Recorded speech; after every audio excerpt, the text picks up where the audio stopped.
SoundCloud, yeah. All right. Hi, Chris, you rolling, right? Yep. Introduce yourself and what your official job title is. My name's Nicole Tung. I'm a freelance photojournalist and I'm based in Istanbul for now. I cover a lot of the Middle East since 2011 and also starting to cover Africa. Tell me about the moment that you decided you wanted to become a photojournalist. I think the moment I decided I wanted to be a photojournalist was I took a trip in my freshman year of college to Bosnia. And this was like 2006, I was 19. I was pretty close by because I was studying my first year in Italy, and I had been reading up a lot on, the peace accords and also the war in the 1990s, and it just sort of became this fascination of mine. And so during spring break, I just bought a plane ticket to Sarajevo, and I met up with some local NGOs there. I was just traveling alone, meeting people along the way. And I had this chance to go to a town in the east of the country called Tuzla, where a lot of the Bosnian widows had fled from the Srebrenica massacre in 1995. So when I went there, I was just trying to talk to them, and I had this kind of little crappy Canon camera. I was shooting with slides, and I started taking some photographs of them. And I'd always been interested in photojournalism, but I just never realized that it's what I wanted to do until I got back to school and I, processed the film and everything, and I saw, it sort of brought back the memory of being with them and spending that time with them. Just the images were so much more powerful than anything I could have probably written. So I think that was a huge factor in deciding, this is what I want to do. When you were taking the photos in Bosnia, do you remember seeing some of those photos that you were taking and kind of captivated by them and wanting to do that?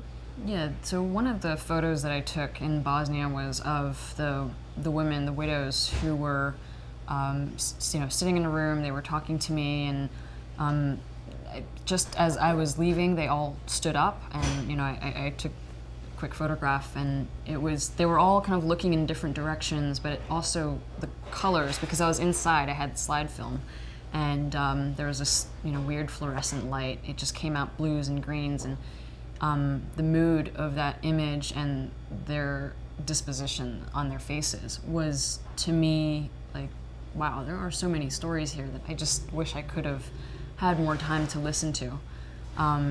And I wanted to explore that more. I wanted to know what was behind them and their lives and what they'd seen, what they'd been through. They were still stationed at this internally displaced persons camp, like 11 years after the war at that time. And it just seemed unfathomable to me. We kind of document war and then forget about its aftermath.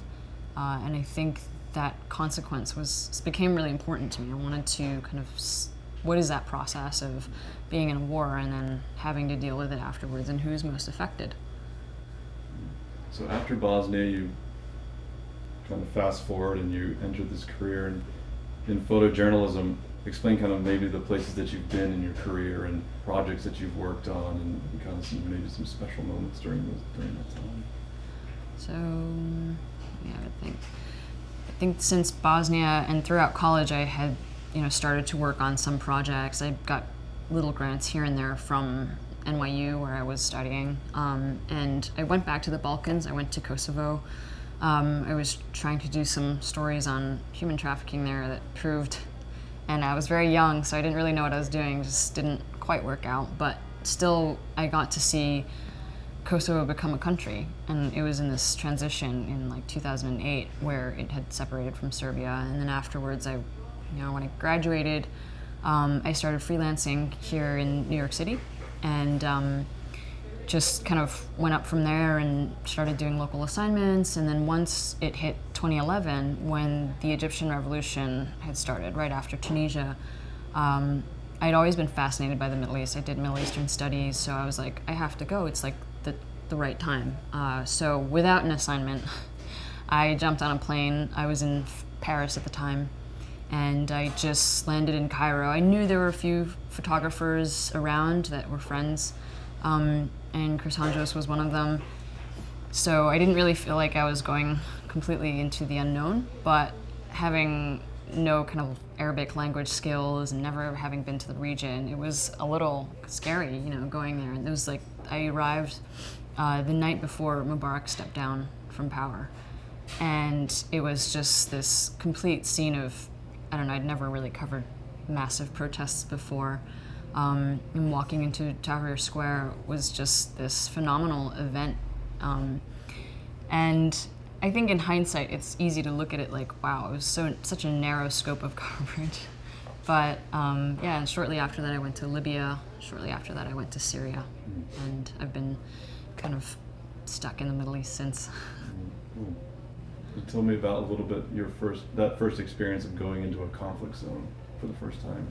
When I went into Libya in February 2011, it was still this kind of nascent revolution of people protesting in the streets. Benghazi had been free, and this is the eastern city.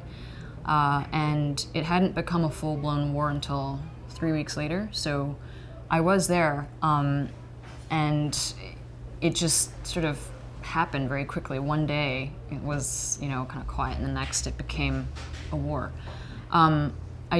I didn't have any kind of prior preparation for it. I was just relying on my instincts and the veteran journalists who were around me. And I was very lucky to have people like, seasoned war correspondents to share cars with, because it saved my life. And I learned just by watching them how to move, where to go, people to talk to, how to stay safe. And they often kind of in turn helped me and helped look out for me. So that was a really kind of steep learning curve that I probably wouldn't do again now in my life. When you say seasoned correspondents, like who are you referring to, or some of those guys and men and women? Well, there was Peter Bouquet from Human Rights Watch. He is the emergencies team head. And they were going into Libya at the very beginning as well. And basically, I came to the border of Egypt and Libya alone, and I was going to go into Libya and to Benghazi by myself. And he saw me at the border crossing, and he was like, "What are you doing here?" And I was like, going to Libya." And he was like, "Yeah, I think you should probably, come ride in our car. It's a little safer that way." So through him, he sort of ensured that I would be safe. And from there, a lot of the journalists stayed in one hotel in Benghazi, and that's how I started meeting people like John Lee Anderson, other photographers like Ben Lowy, and my friend Michael Christopher Brown as well. So, and Franco Pagetti, another photographer from the 7 agency. So yeah, a lot of us were kind of holed up in this one hotel. But it was actually the Al Jazeera, he was like a safety coordinator, and he's also a cameraman who basically one day said to me, "You don't have any body armor, you're going to the front line every day, so we have a lot of extra gear here. Just take one of the flak jackets, and here's a first aid kit. I'll give you a quick rundown of how to treat a wound, just so that you can stay safe." And that was really gracious of him to do. I'm like really indebted to him for lending me that gear when I was clearly just out there as a freelancer without the kind of resources available to me. Peter Bouquet, I know he's Human Rights Watch, but what does he actually do? What is did he start as a journalist and now is part of Human Rights Watch? As far as I know, Peter's been working with Human Rights Watch since the Balkan Wars. So the 1990s. I don't know what his career was before that, but yeah, he's been working in pretty much every major conflict since the 1990s. And he's the director of the emergencies team. So basically, when when their crisis breaks out, there's an emergency, and they have to send in researchers. It's very different from what all the other rights groups do, because they are kind of there very quickly and able to document firsthand account and witnesses what they've seen, and try to very quickly draw papers and try to change some sort of policy. Or Can you just define the difference between the title of a journalist and a freelance journalist? So, the title of a journalist in this day and age, I guess, is referring to a staff journalist, so someone who is with a media organization, for example, on staff of the New York Times or Al Jazeera or CNN, and they're identified as staff with the backing of their organization, of their publication. They have editors they work closely with, and they're employed by that company. They have a steady paycheck. If they go into conflict zones, it's understood that they're guaranteed safety protocols and also insurance, et cetera. With the title of a freelance journalist, it's exactly what a freelancer does in any other industry, which is basically being self-employed and working with various different publications, building up relationships with those publications, but also not having benefits and pretty much paying your way through your career whilst trying to get assignments or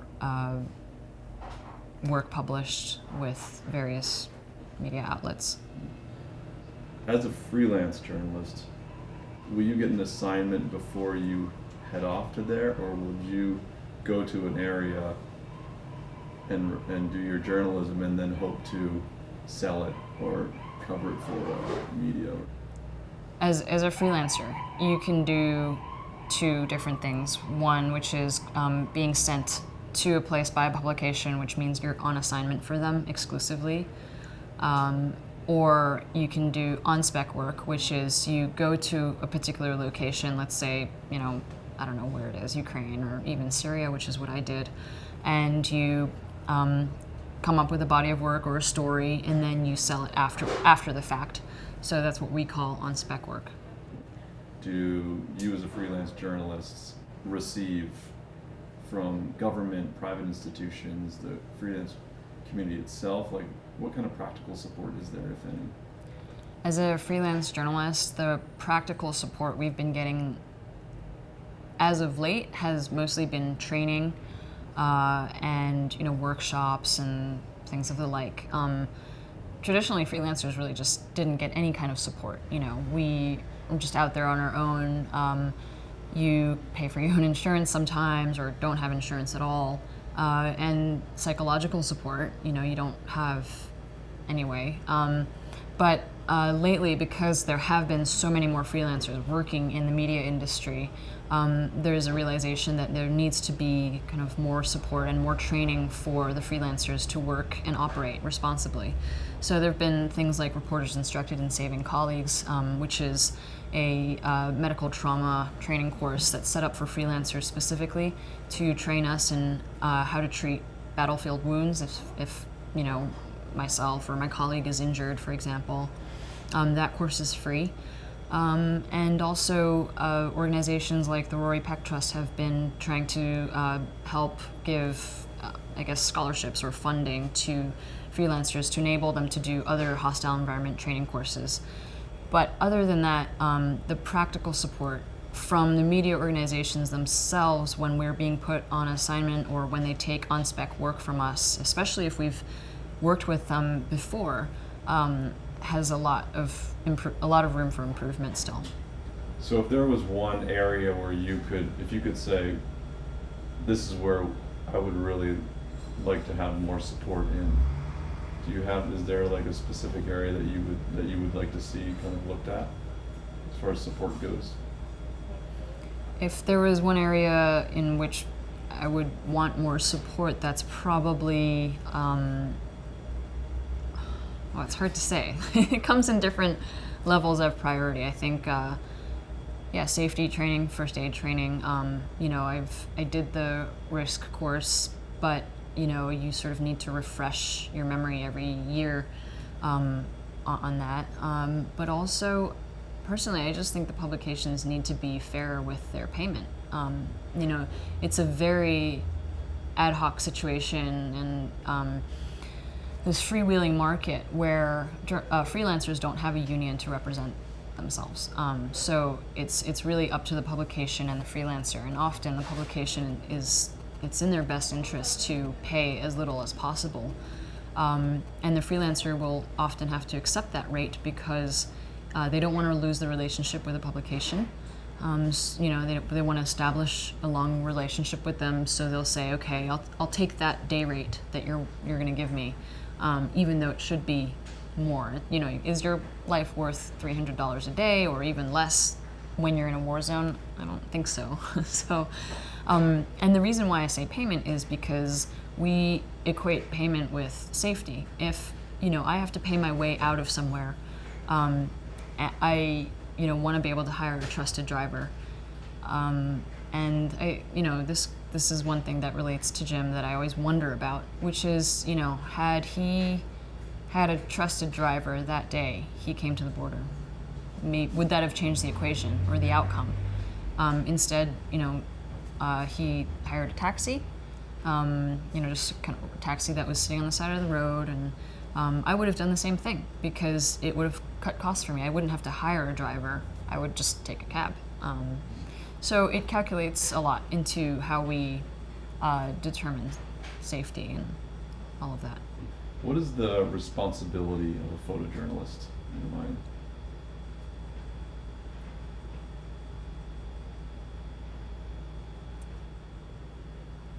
I could get real philosophical on you.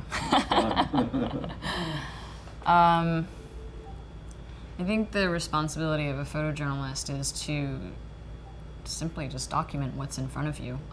But it goes so much more beyond that. I think first of all, my job when I'm out there is to bring context to a situation, but also record what's happening right in front of me, and to try to be balanced about it. Because I think as a photographer, it's easy to skew things. You're capturing a slice of a moment, and you kind of, everything else is on the periphery, and people who see those images don't see what else is around it. So again, that's like the context issue that one needs to bring when, and keep in mind when you're photographing. Am I showing the breadth of the situation? Is it, am I simplifying it for people too much? I think also it's about making connections with people. I don't want to just show people the gore of a war, and I think that's almost too easy to show. I want to show the complexity behind it and also the compassion and how people's lives in Syria still have a connection or a relation to people here in America. Creating those emotional connections in images and getting intimate with your subjects and spending time with them. That's how you kind of get to know them. But also I guess, from a bird's eye view, we have this responsibility to be witnesses and to document history as it is, and atrocities, etc., for people to not be able to say in the future that we didn't know what was going on. I think that's really important. What is your relationship with the subjects that you photograph? My relationship with the people that I photograph is really just a human one. I don't really know how to approach it any other way. I kind of just want to learn about their lives and to, understand the situation or the predicament or, the life they live. And I think just trying to get to that basic root of things is how I can make images impactful on, people who see them.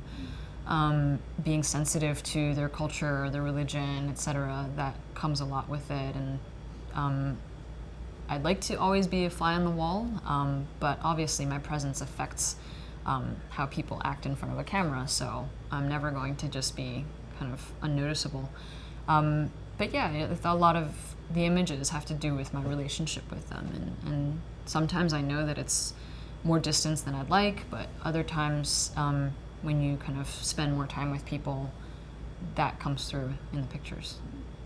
Do you have any artistic choices that you make with your photography that help kind of show who you are or help tell your story? Do you think about that kind of thing? A lot of the, I guess, artistic choices that I make are based on emotion and the mood of what it was like in that moment. So with with quieter, smaller stories that I have time to actually navigate, I will think about how I want to represent. For example, I did a story recently on child soldiers in the Congo. It was difficult to show their faces for some of the kids because I wanted to protect their privacy. Then you sort of have to think about how can I photograph this in an intimate way without being too kind of explicit about it, or showing the kid's actual face. And also, I choose kind of between color and black and white depending on really what the story is and what I want to convey, and it's usually a choice I make afterwards. I just tend to shoot in color first. It's a lot easier with digital. But with things that happen really fast, like they were happening in Syria, and it was news still at that time in 2012, I didn't really have much choice. I just had to very quickly compose images, and there were just so many things happening around you. There were bombs falling, there was debris falling, there were people, who were really emotional, and obviously a lot of death happening. So at that time, you just have to just record immediately what's in front of you, and the camera can act as like an emotional filter in a way, because you're just solely trying to do your job. And it's not that you become a robot, and you obviously you're cognizant of the things happening in front of you, but it can be this shield for a time until you really go back to the images and you start realizing that happened. I saw 5 dead children being carried out of a building. They were just alive a few moments before that. It can, I think the artistry just sort of has to go out the window at that time. And I don't want to make terrible scenes of tragedy a masterpiece in a way, because it's bad enough that I'm there photographing people's misery. And it's difficult to reconcile that. So I have to just show the truth. And yes, of course I'm going to compose it still, to at least be technically right about things, but it's hard to see beauty in that. I don't think I could do long-term stories on things that I'm not interested in. So obviously a lot of the stories that I choose are human interest and issues to do with conflict. And I think I'm fascinated by that because of the struggles that people have within their communities, within their countries, within politics at large. And I don't know, I think I'm still seeking out what that meaning is and what those connections are. But I think after having done this for a few years, I realize that I gravitate towards the people who are most affected or the most vulnerable. And it's important to talk about that, obviously. There's straight news, and then there's the news that comes after that. So in Syria, I spent a lot of time with the civilians, and it was just sort of the obvious thing, because a lot of them didn't have allegiances to either the opposition or the government, and they were just sort of caught in between, literally and figuratively. And they just wanted the bombing to stop. They just wanted the fighting to stop, but they couldn't go anywhere. And so it's like this cycle of being in limbo for them, and that was what was most interesting to me at the time. Paint me the picture of the day when you first met Jim. The day I first met Jim, I was sitting in the media conference room of the hotel in Benghazi, where all the journalists were staying. And it was just this, huge room where there was a round table and a bunch of journalists were in there, all frustrated at the pace of the internet. It's like this one thing you can't live without now. And I'd seen Jim talking to, a few other journalists, and I think I just met Claire before. So they seemed like they'd been getting along, and, he was just really friendly with everybody. And he came up to me, and he introduced himself, and he said, how you doing? And are you going to the front line tomorrow? Like, if you want to catch a ride, you could ride in my car. and I shoot stuff for the Global Post. So if you need a place to publish images, then send them over to me, and I want to send it over to the editors. So right off the bat, he was already just giving and really generous and just such a sweetheart that, and it was unusual in a place like that, because even though there were a lot of journalists looking out for the younger photographers and writers, they weren't completely open to, taking work from other journalists. They, there's still an edge of competitiveness in that environment. Whereas Jim was just like, yeah, whatever, let's publish together, let's work together. Very keen, and that was unusual. So he gave off a good first impression. He gave off a really good first impression, and it helps that he's a super good-looking guy, and I was just like, who is this guy? Who are you? But very, he has this American brawn and charm to him that just felt really nice and familiar and warm. Did you guys work together in Libya? Jim had introduced himself to me a couple of days before he was taken by the government forces on the front lines in Libya, so we really didn't get a chance to work together. I think some of my photos ran with one of his articles, but we had kind of bumped into each other again after he was released from prison and returned to Libya. I know that I saw him on the front lines in Sirte when the battle for Gaddafi's hometown was happening, and we both kind of went back to Libya a few times after the end of the war, and we were always in communication, but we weren't really working together per se. When did you guys decide that you were going to kind of team up and work together for the first time? The first time Jim and I thought about teaming up and working together was when we took the R.I.S.K course in New York, and this was must have been April of 2012. He had done a trip or two into Syria already in early 2012, and he'd gone in with another journalist, and so he knew a little bit the lay of the land. And I was talking to him about it during the course. We were sitting in the lobby of the hotel, and I was like, what is it like, and how do you get in, how can you operate and stuff. He's like, it's easy. And he just makes everything sound so easy.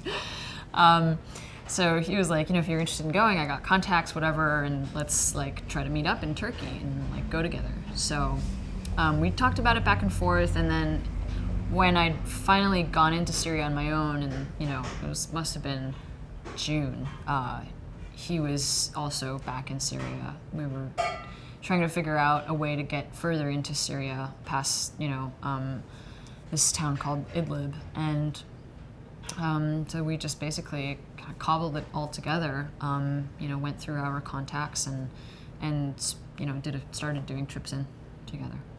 Working alongside Jim, and what was your kind of team dynamic like as you guys were going through?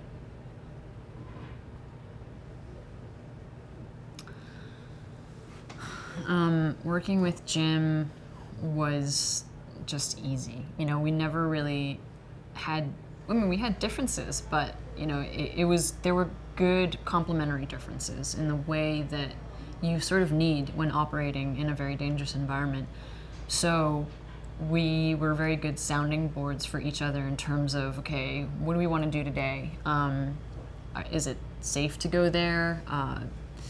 Do we need to meet with this commander of blah, blah, blah? And so I think that, and also Jim being very laid back and me being less so, it really helped kind of, it became this really good complementary team. And because he's, out of the two of us, in a very male-dominated society, he was the man. It was always more appropriate for him to break the ice first. So whenever we went into meetings or just talking to people, he was always the one that just sort of led the whole conversation, and that was fine by me because it worked out for me. And also, he was just really good at it. He was very warm with people and made friends very quickly. And I think that, I think one of the best memories I have was I'm not even sure if this is funny, but it is now.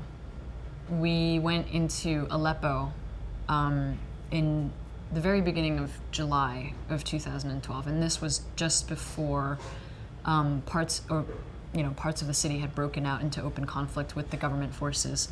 We snuck in with university students. They were university activists who were holding protests nightly in certain working class neighborhoods of the city. And they took us in, they showed us around, they snuck us, past government checkpoints and into opposition neighborhoods. And we were able to witness, people rising up against their government. I mean, that was a pretty euphoric time still. And I could just see the excitement in Jim's face, and I felt the same way. And we, stayed in the house of these activists, and I think that dynamic was really helpful because we both were just so determined, and I knew that he was really determined to get these pictures out and the video out to tell the story. But he wasn't, he was never, I guess, careless about things. So, we still had, we had a lot of sticky situations, but he was never careless about it, which was, good. Can you tell me about Jim's sense of humor? Jim always chided me for not being lighthearted enough or relaxed, and, he was always the one kind of just super laid back. So I got an earful from him sometimes for being like, Nicole, why are you so serious? And, but he was just so quick to smile, and he made so many friends in Syria. But this one time, we were in a neighborhood of Aleppo called Salahaddin, and this was already when the fighting had started. And we were rushing to get images filed. And there were activists that were trying to get us to a government-controlled neighborhood where the internet was actually running. It was actually in an office of a travel agent. And but we had to go separately because it would have been too obvious for us to walk through the government square into the government neighborhood and in a building. So one activist took Jim, and they went first.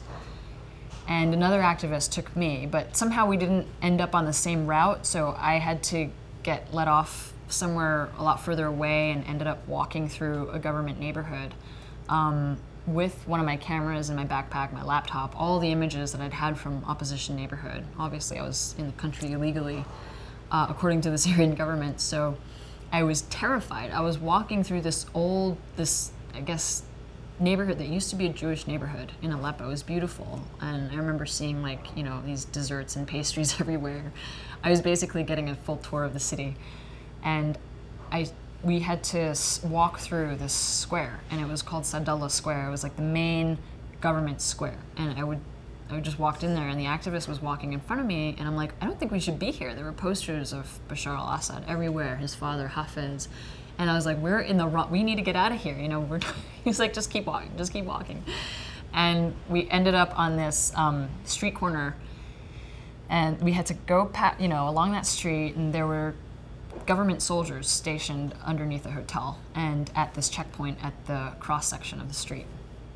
So I was freaking out. I was like, we can't be here, they're gonna catch me, I'm gonna be arrested, and this is gonna be the end.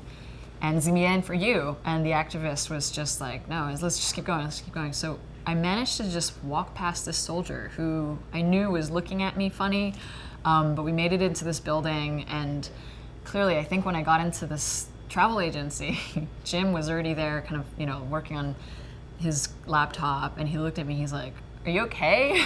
I was absolutely beside myself, and I'm like, no, I just had to walk through a government checkpoint, and there was no consolation for me. He just laughed. He was just like, well, you made it. Here's some coffee, and you'll be all right. And I was just like, Jim, it's not funny. He was like, it's totally funny.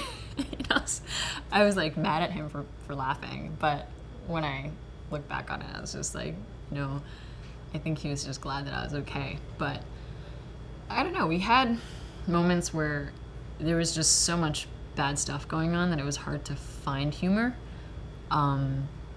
We witnessed a lot of things together that just, it was hard to laugh. But, we spent a lot of time with people there that just shared their food and their lives with us and took us in. And, you know, he was always the one to lead the conversation with people, and they really warmed up to him very quickly. Do you remember any stories of Jim losing his equipment? I remember when Jim and I were initially talking about going into Syria, he had gone to a place called R.I.S.K, and he had left his laptop and a bunch of other stuff at a media center there, and I guess it got stolen. So, you know, he was just sort of like, it's stolen, whatever, I got a new laptop. But when we were working together in Syria, I think he was a lot more mindful of where he was putting stuff. And no, he never really lost stuff around. Yeah. Do you have insight on how Jim chose his stories? Jim chose the stories that weren't being really shown in the mainstream media. He went a lot deeper than just showing bang bang, you know, what we call frontline images of people firing off guns. I mean, sure, he was drawn to that, and all of us are, in a way, selfishly, because it's something, it's action, it's very visual, and selfishly, it's an adrenaline rush to be on the front lines. But he went deeper than that. He chose one story in particular about a Libyan fighter, actually, who went to Syria, not as a jihadist and not on some quest for holy war or, you know, some theological, you know, agenda. But he was a young man who'd come from Tripoli, or near Tripoli, who had fought in the Libyan revolution and saw what was happening in Syria and decided just to go help the rebels in Syria. And Jim spent quite a lot of time with him. His name was Firas, and came out with this remarkable story that ran on CNN about how, you know, not all of the foreign fighters, sure, there were a lot of foreign fighters flooding into Syria at that time who had a religious kind of extremist fundamental agenda, but some of them just didn't. They were there because they saw what was happening to their fellow Arab Muslim brothers in Syria. They'd fought the same, almost similar kind of war in Libya. And he got very deep and very intimate into the story, and I think that's what I respect most about Jim, was that he wanted to show a different side of this stereotype. All the media was slapping on the rebels already, which was, they're all becoming jihadists and foreign fighters, etc. But he took a different strand from that. And then there was this story about this hospital, the Dar al-Shifa hospital in Aleppo, and it was actually Jim's idea to spend a week in that hospital documenting what the doctors and the staff there were doing on a daily basis. So, we managed to get access, and the doctors were very kind to let us stay and hang around and often get in the way when there were emergencies happening. But what we witnessed there was this endless stream of civilians coming in every single day, of women, children, and men, and also fighters with the Free Syrian Army, being treated by these remarkable doctors who never left and pretty much never slept or had time to eat. And again, Jim came out with a remarkable story on that. I think it ran on the Global Post. But that was just something, it was like this innate nature about him that was drawn to things like that. And he eventually was the one who came up with the idea of raising money for the hospital, or to get an ambulance for the hospital. And I remember the day he sent that email out, because we'd all been feeling really helpless about the whole situation. We'd all of the freelancers who had been through Aleppo had been to that hospital, but none of us did anything more than just photograph it, or write about it, and just at the end of the day file the photos, and we couldn't do anything about it. We felt so kind of useless and helpless. And Jim was like, well, he sent out an email to me and Manu and Claire and a couple of other journalists, freelancers, and said, guys, let's get off our asses. I know you're all battling gastrointestinal issues, but we need to, do something. They don't have an ambulance. So he started that whole campaign to raise 10 grand for the first ambulance. And I don't know, he pretty much single-handedly did it. And he was in touch with everybody, and there was an ambulance that was like a second-hand ambulance that was coming from Austria. And it made it to the Turkish border and made it into the city, and we saw it. Jim and I actually made one trip in, and we saw the ambulance sitting outside the hospital. And that moment of joy on his face was priceless. He was just like, it made it. It's awesome. Like, he started shooting video of the ambulance. He's like, I want to show all the people who helped to get this together. And so he always went beyond, what most journalists do. And that was just because he was just such an amazing person. With Jim, his career as a journalist in those areas, he kind of did a little bit more. He put his camera down, and he would now, raise money for this the ambulance. Kind of became a humanitarian effort for him. Did you see that happening a lot with other people, or was it very kind of specific to Jim? I think for a lot of journalists covering Syria, there is this great sense that you can't do anything, and no matter how much you report it, nothing ever changes. And as Americans, Jim and I got confronted a lot by people who were just angry that the U.S. wasn't doing anything policy-wise or, actively pursuing the Assad government. And, we'd always say, well, you just had decade-long war in Iraq and Afghanistan. There's just no way our country can get involved again. They were like, but don't they see this as, civilians? And I think there was just this enormous guilt that rode on Jim's back that made him, feel so compelled to do much more than just, record video and file it. And he wasn't getting paid very much for it anyway. None of us were, but there were times where he was offering up video for free. And I would chastise him for it. I'd be like, what are you doing? This is, yes, we're here, and it's important to be here, and we feel the need to be here. But at the same time, you still need to, make it work for you, because you want to come back, right? And he's like, nah, whatever, it's fine, it's all good, and I'll make it work, and I just want to make sure the video gets out there and stuff. I think, a lot of journalists have tried to help with the effort in Syria, whether it's getting, clothes drive or trying to help in some other capacity the humanitarian effort by delivering clothes or blankets, etc. But to do something as big as an operation of getting an ambulance in there from Europe, I don't think I've heard of. And especially as a freelancer, we don't have those kinds of resources. So I think he really is an exception because he went above and beyond everybody else to just, and he identified that very specific need of an ambulance to bring to that hospital. They were, I think, from what he and I witnessed, people were being, shoved into cars, and there were no other means to get to go back home after someone was treated for an injury, or to get to the Turkish border where they would be further taken into, a hospital in Turkey for treatment. So they were literally shuttling people with drips and, bandages and everything in these tiny little taxis and cars. And it was just unacceptable to him. It was really appalling to see that. And he was just so brilliant in that way of identifying that specific need and said, well, this is what they need. So yeah, he was very different in that way. Did you ever see Jim, put down his camera and help someone, or pull someone aside, or was there any cases like that you ever saw?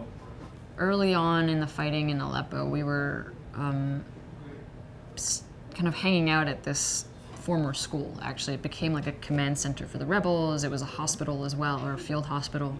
And there were activists, like a media center. It was just all in one building, which was a terrible idea. One night we were there and it got bombed. The shell had landed just next to the building, so it had basically blasted out all the windows. And a number of people had been injured, a number of Syrians who were there.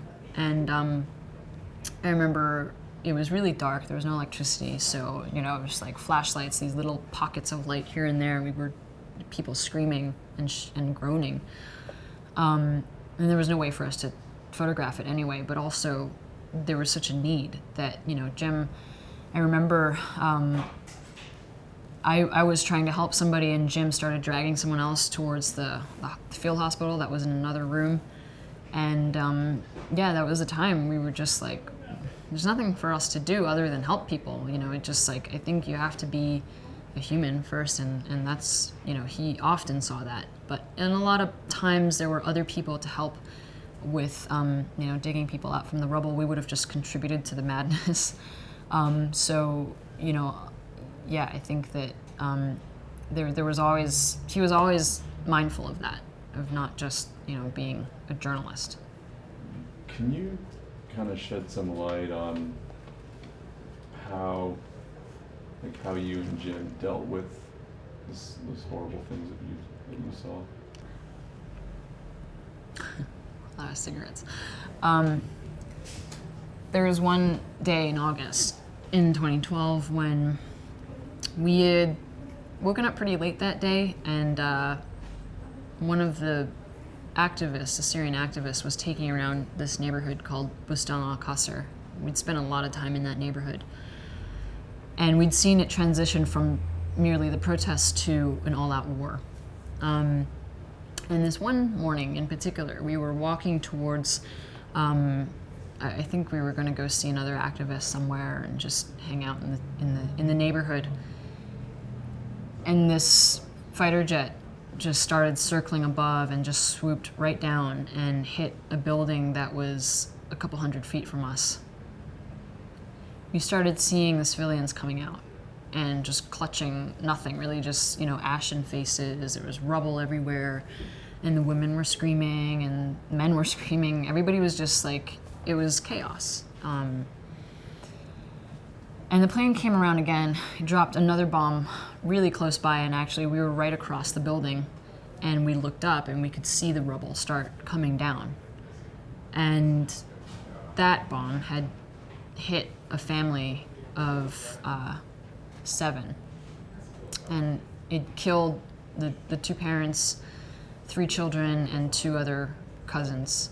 So 5 kids, all under the age of 15, were dead, and they were trying to bring down the bodies, and it was horrific in the scale of it, but also just, I think nothing prepares you for seeing kids being killed and maimed in that way. And I know that Jim really loves kids, so we were both just, we didn't say anything until we got to the field hospital where they were bringing the bodies. And one by one they were laying out, the 15-year-old, the 13-year-old, and then there was the 8-year-old, and then there was the 1-year-old, this baby boy. They sort of like put him onto the gurney, and they couldn't do anything for him, so the doctors were just like, and it was like in this basement where they wanted to hide the hospital because they were worried it was going to get bombed or targeted. We just kind of, there was really nothing for us to do. And there was a relative there who was screaming over their bodies, and I said to Jim, I was like, I can't believe, kids. And he didn't say anything to me, and then that night we were, scrambling to find internet again and trying to file all this stuff that we'd seen. And I think we were just like in this mode of just needing to get the pictures out, that we really didn't have time to talk about it or consider what had just happened. I think when we were finished that night, though, we kind of like sat down and lit a cigarette, and we just started talking about it. And really, there wasn't very much to say, though. And like, what is there to talk about when you witness something like that? And for me, it was the first time to see dead kids. So we just sort of sat in silence, and that was enough conversation to kind of get to the heart of what we were feeling, I think. That was more powerful than just exchanging words about how terrible it was. And we understood each other in that way, where we'd seen things, and we were there for each other, but we didn't need to talk about it. Both you guys have lost dear friends and colleagues in the field. I know you were close with Chris, and Jim went through the experience with Anton. Did you guys ever kind of talk about those things together? And Jim and I briefly exchanged words about, what I knew he felt really guilty about Anton. And that's why he poured so much energy into raising, some money with the auction and for his family afterwards. With, I think that when we were in Syria, we just didn't want to jinx anything. So there were certain issues that we didn't really touch, like what if this happens or what if that happens? And, we talked about the things we needed to in terms of risk. But I think there's also this tendency to shy away from that conversation. You never want to be in that place. And I knew Jim never wanted to be in that place again where he put his family in such, worry. So we had those conversations, but we didn't really get into it to try to avoid jinxing it or anything. There are superstitions when you're in a war zone. did Jim ever talk to you about his family members? No, I think we never really had time to sit down and really talk about home and family. It was always just running from one place to another, and just the downtime was always with other, people around. But I know that I knew he really wanted to get out for Thanksgiving, and he was like, I gotta call my family, and and so, and I knew earlier that his, I think it was his grandmother who had passed away. But he was pretty quiet about all of that, actually, with me.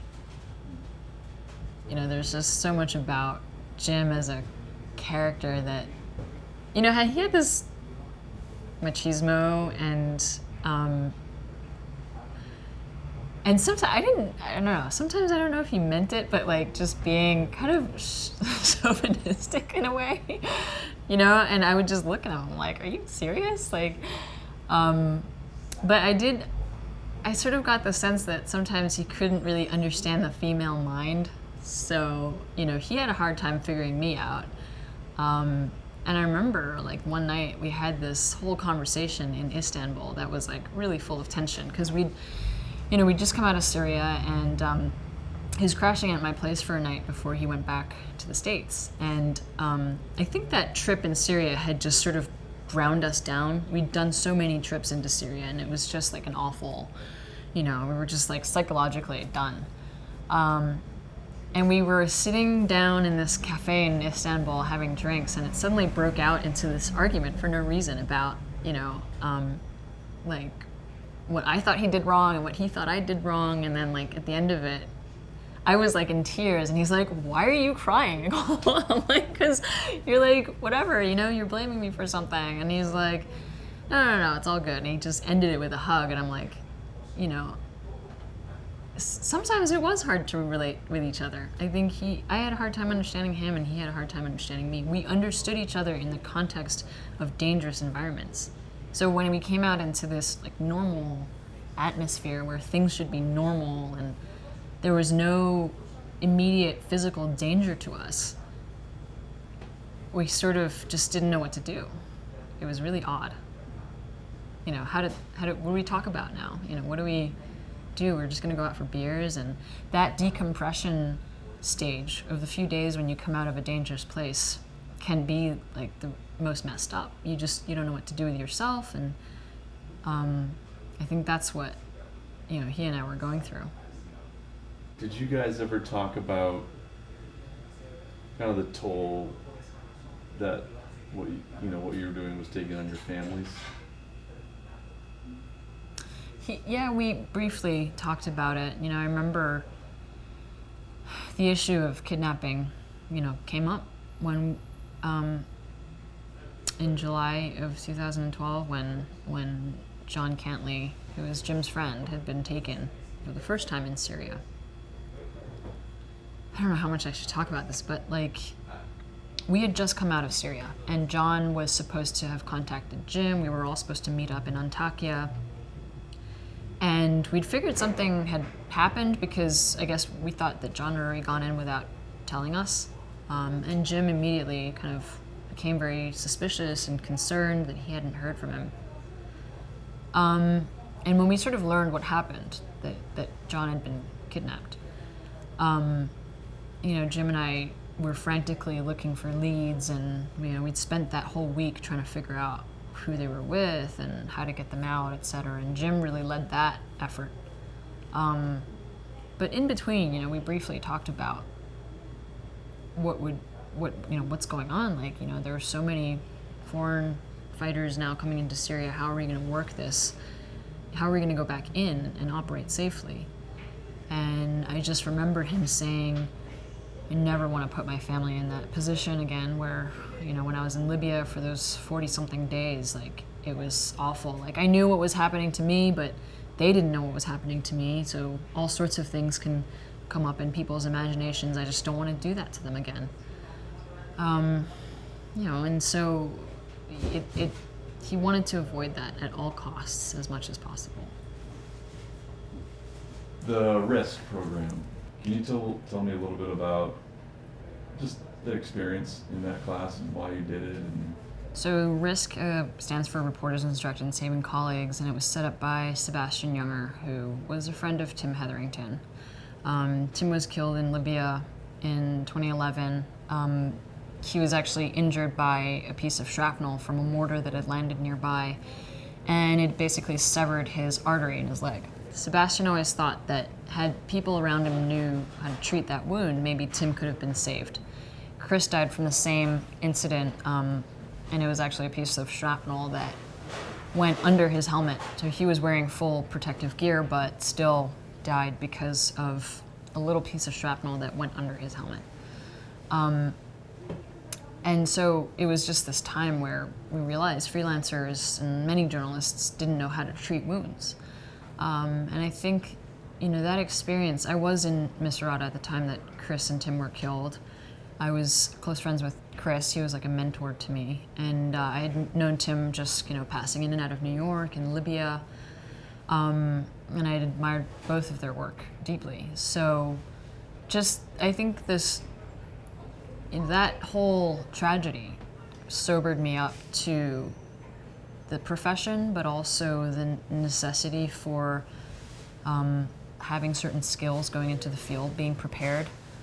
And that first course that we took, it was the inaugural course a year after they had died, so it was April of 2012, that, there were about 20 of us gathered at the Bronx Documentary Center, and I think it was just this great community of people, and freelancers. We all knew we had to look out for each other. Everybody was friendly, and but we were there for this very important mission, basically, to learn how to treat wounds. And in case, when so many of us had been to these dangerous places like Afghanistan, Iraq, and you name it, all of the places like in Africa and wars that we cover, but we didn't have this essential skill. So it was this moment of realization, I think, for a lot of us that was like, wow, this is something we need. Do you feel like you have a responsibility for your colleague? Yeah, I think I always feel like when I'm working with people, whether it's a local person who's helping me translate or get, contacts, or if it's another journalist that's next to me, I do have a responsibility, to protect them, keep them safe, and help them if it comes to that. I think there's a tendency within the journalism community to, we're all very kind of nitpicky and very competitive, but as freelancers, and in this kind of day and age where conflict coverage has become so risky, we've actually become, a lot more or less competitive in a way. The safety just trumps everything else, and So we've sort of left behind the competitive edge. Obviously, we still have to work, but the safety really is the issue for a lot of us. Could you kind of describe the dynamic of the journalist community that you're in these conflict areas? And in these particular places, like in Libya and Syria,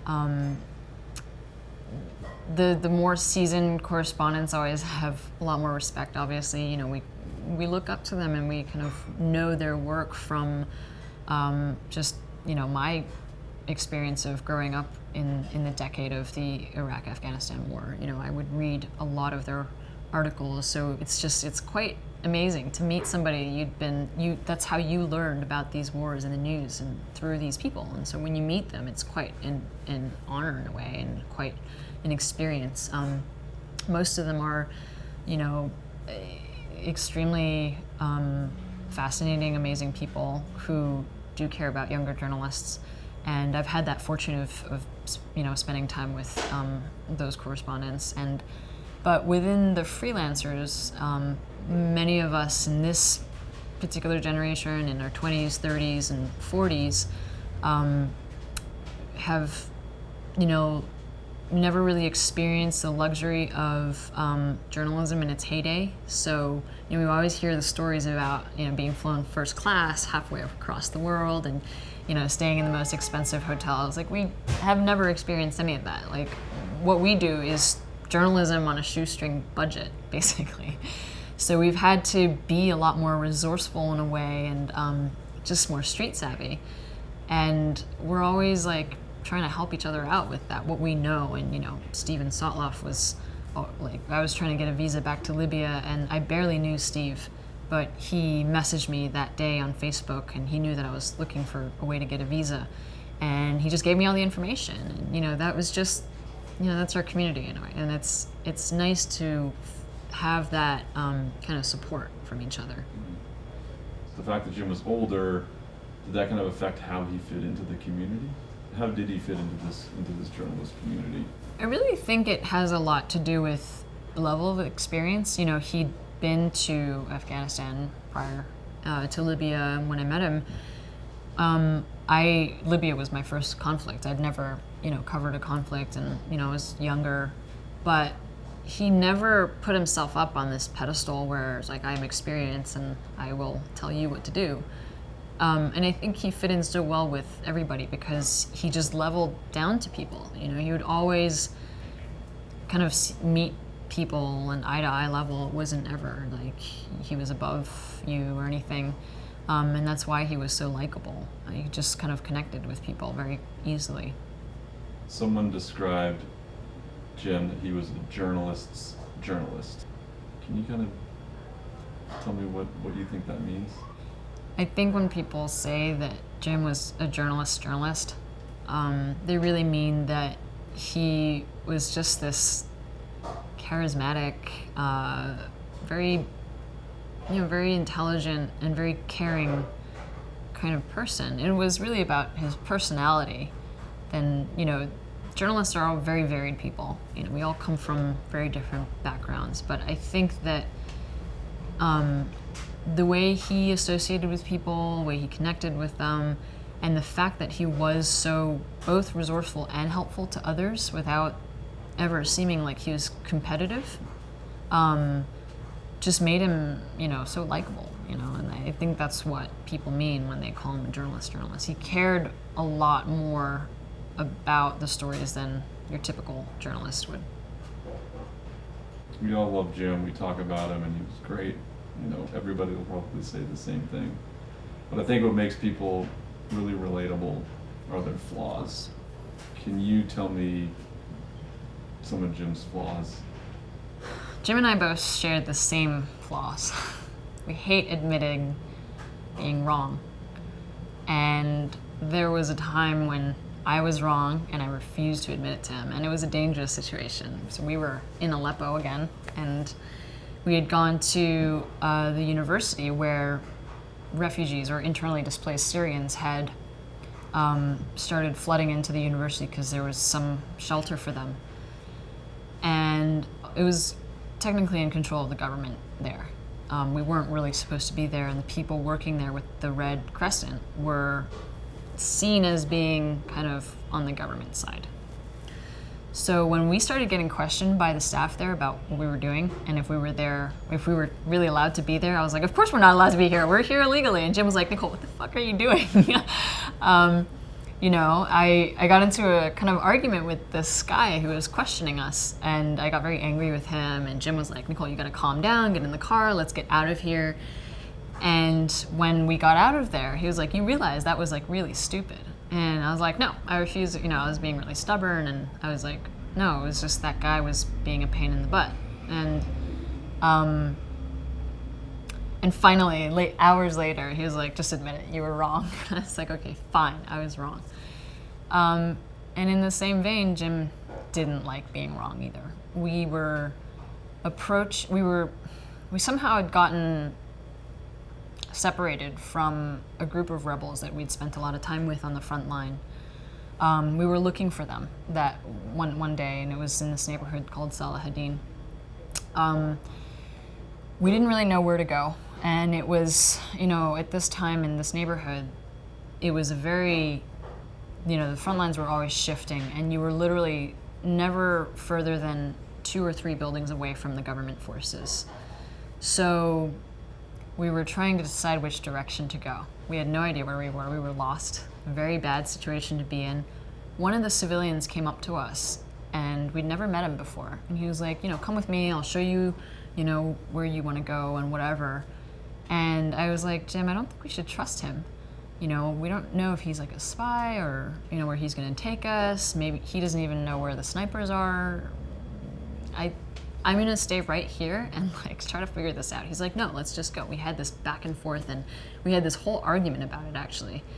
And he had it all on video tape. And something inside of me was just saying, I can't go any further. I don't trust this person. We don't know where we're going. We can get into trouble. And Jim was like, we gotta go, let's go. And he started walking. And I was like, Jim, you know, if you go, we're gonna be separated. You know this, right? And got into this argument again. And finally he's like, all right, fine. Okay, I'll come with you.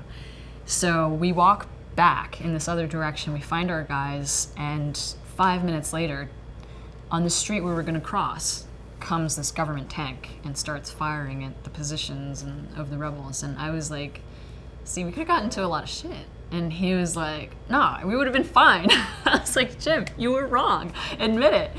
And he wouldn't admit it until hours later. He played back the video, and he was listening to the audio of us arguing, and he was laughing. He was like, this is how we argue? I was like, yeah, it was really bad. And he was like, all right, I was wrong. So neither of us. We had the same flaws, but many different aspects of character. Jim stayed in the homes of Syrian civilians. But like, as just like a day in the life, where would you guys stay at night?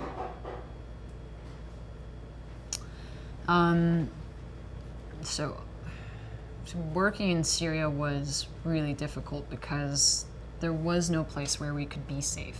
You know, we were living with the population and with the rebel fighters. For a lot of the time we spent in Aleppo, we were staying with activists, the same activists that had taken us in on our first trip into the city. We stayed in their home, which was in a government neighborhood. So somehow we managed to kind of sneak in and out. And, you know, they very kindly gave us their rooms and their beds and shared their food with us. It wasn't possible for us to stay in hotels because those were all in the government neighborhoods, and there was nobody who could help us around there.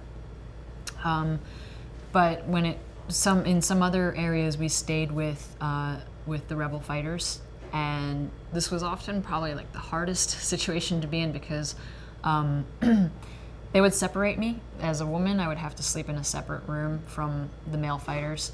And, you know, Jim and I never really liked to be separated. And culturally, it was just weird for the Syrians to be like, you guys aren't married, but you're sleeping in the same room. So sometimes we had to, you know, separate. And in a war zone, you don't like being separated. So, sometimes, you know, he would sleep with, like, in the same room as the rebels, and he would just Jim could fall asleep anywhere, pretty much. I think everybody who knows him knows this. And all he needed was just a little space on the floor and nothing else. He would just fall asleep. And the Syrians would often make fun of him for this. They'd be like, he's like a cat. But yeah, there was this other time we had to stay in the house of an activist, and he had his whole family. It was his wife and his children, and there was no other space for us except for the living room. So it was like male, female, foreigners, not married, sleeping in the same room. And it was just so awkward that, at the end of it, Jim and I were like, we got to get out of here. This is like mortifying, because they don't understand that, we can be friends and sleep in the same room, but not, So there's a lot of cultural things to kind of get over. That ability to be kind of a chameleon and fit into all sorts of different situations pretty easily. Did you kind of ever see that as, as advantageous for him, and did that kind of help him like get into the homes of the Syrians in that way? I think what made Jim such a special person and a good journalist was the fact that he could fit in anywhere. He was just, it wasn't even just about his physical appearance. In Syria, he could almost pass for an Arab, even though, he still had a very cut, dashing, American face. But I think had he just changed a few items on his clothing, he would have just fit in fine. And he grew a little bit of a beard and stuff. But it wasn't even just about the physical characteristics of him that made him fit in so well. He sort of enmeshed with people really well, in a way that he tried to, even just speaking to people, there were language barriers, so he would use very simple English, and he would sort of mimic people's habits of eating or, greeting each other, which is a very kind of important thing in Arab culture. All those formalities he just adopted, and he was really good at that. And I think that's what made him likable and very, very easy to connect with for the local people there, because he was just he could really just adopt the same habits and in a way come to an understanding of people too. When you first went to Syria, what was it that drew you there? When I first went to Syria, the media had started already shying away from the country. It was starting to get very dangerous for journalists because of Marie Colvin and Remy R.I.S.K having been killed in Homs earlier that year.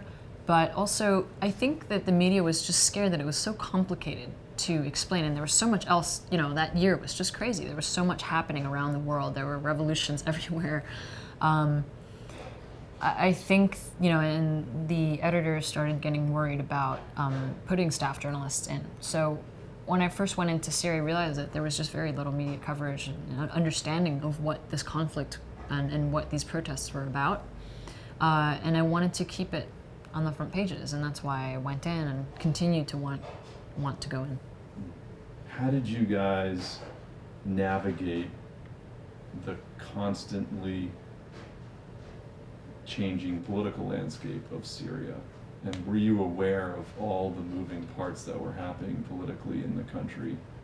This must have been October, November already, just before Jim had been kidnapped. We were in Aleppo on the front lines in this neighborhood that had been completely devastated.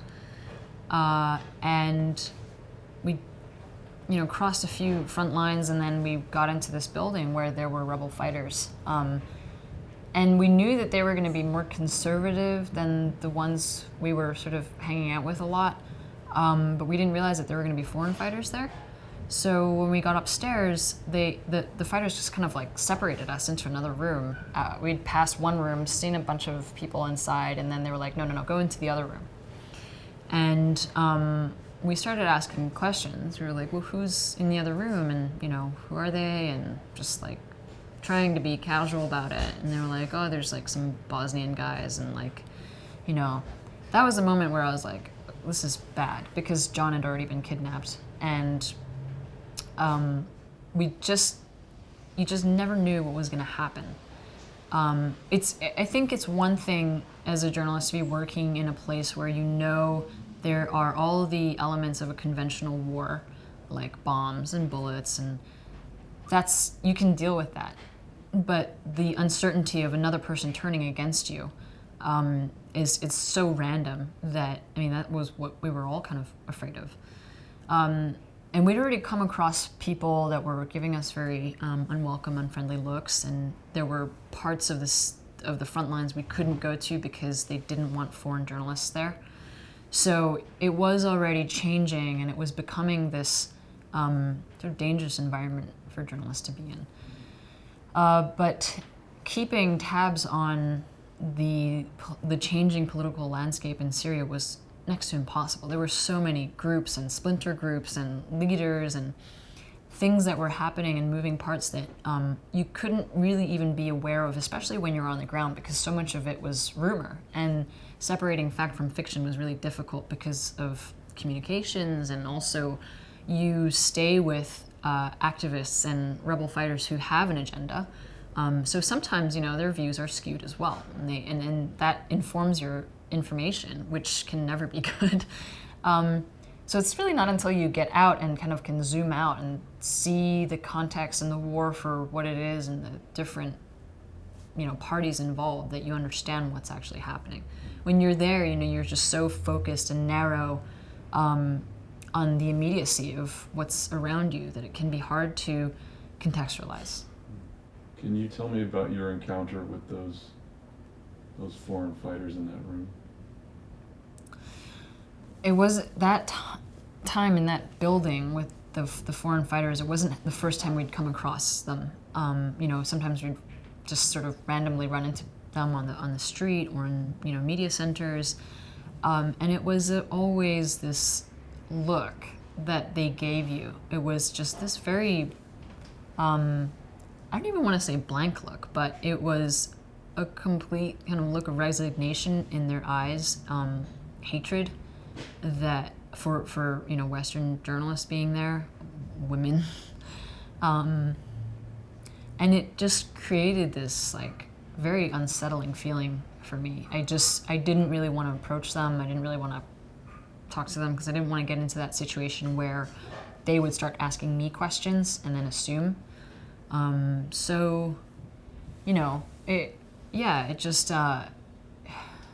But we all saw it coming. We all saw that side of the conflict coming because so much had happened to the Syrians, who are moderately religious, that, nobody was coming to help them. They warned journalists. They were like, Al-Qaeda's coming, and, maybe even worse than Al-Qaeda's coming, and nobody is going to help us against the Assad regime, except for these guys. So it was all there. What sense did you get from your colleagues about the situation for journalists in Syria? We'd spent the beginning of November in Aleppo again with Jim and John. John Cantley is a freelance British journalist and photojournalist, and had also covered numerous conflicts. He was in Libya as well, and covered Syria earlier in 2012. He wrote for a lot of different, mostly British publications. And he and Jim had done their first trips into Syria together, into Rastan and Sarakib and other places. So they'd become very close friends. And Jim, always being the loyal friend, wanted to always make sure that John was, safe and comfortable, and if he needed someone to work with, that Jim would be there. So John had been kidnapped in July of 2012 by foreign fighters, by jihadists on the Turkish-Syrian border.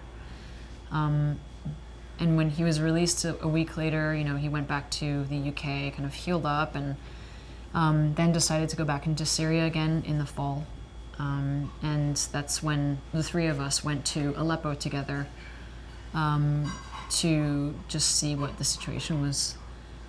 I had some issues with my camera that week, so I was like, Jim, I gotta go back to Istanbul. I need to, get all this equipment fixed so that I can come back and properly work. So I was like, okay, I'll be gone for a week, and I'll see you guys in a week.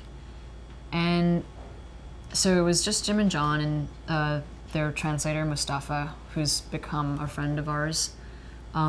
They decided to go further west into Idlib and back into another town that Jim and I had previously gone to.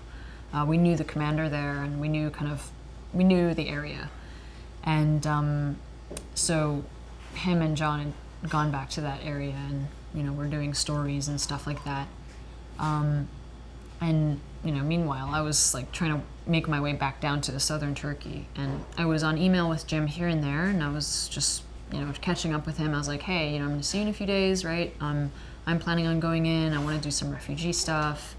And I remember the whole kind of thread of emails. And I think it must have been like the 17th or 18th of August, of November. Must have been the 18th or 19th of November when Jim had emailed me, and he said, I had a close call with a tank shell yesterday. All's good, but the bells rung a little bit, and I think I'm gonna get out. And I knew from that message that when things weren't okay, things really weren't okay, because Jim had a high tolerance for danger, but also he must have been really close to that tank shell. John had been lightly injured by shrapnel. So Jim was like, okay, I'm gonna come out, and I'll see you fairly soon. What were John and Jim working on? What was the assignment that they were working on? So when John and Jim had gone in together without me, John was trying to come out with a story about his captivity, about his first kidnapping. So they had actually returned to the same spot where John had been held. I guess tried to do a story about that, and then went further into Idlib province to Marat al-Numan, which is the town that Jim and I previously went to. And the same commander that we had met there before was still there. But the situation had changed a lot. There had been really heavy fighting. There were basically no more civilians there. There used to be like 100,000 civilians who had all fled or died. And I remember Jim just, telling me what the situation was, the difference between June and November. And I think they just really wanted to kind of get an understanding of the fighting there, what had happened, and also people were really kind of focused on Aleppo, so they wanted to just do a different kind of scene of the rest of the country. And those were the final images that they had filed before leaving Syria. If you were with them, would you have been doing that same assignment with them, or would you feel like your presence would have been directed in another